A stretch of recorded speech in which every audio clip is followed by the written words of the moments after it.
আসসালামু আলাইকুম। আমি আজকে খানাপিরের রেসিপি নিয়ে আসছি আমার ছোটো নাতনি মাহিরা ওরফে নুরাইজার জন্মদিন উপলক্ষে একটু আমরা ঘুরতে গিয়েছিলাম ওকে নিয়ে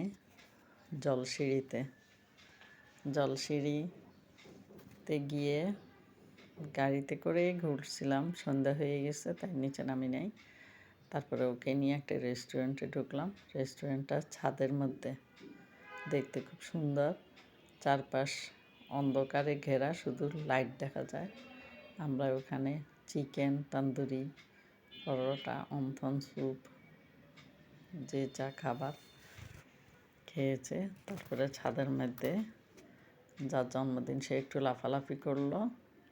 চারদিকটা অন্ধকার, অনেক দূর থেকেই দেখা যায় জলসিঁড়ি গল্ফ ক্লাব, এছাড়া আর কিছুই বোঝা যায় না। সব লাইট, অন্ধকারের মধ্যে লাইটিংগুলি সুন্দর লাগে।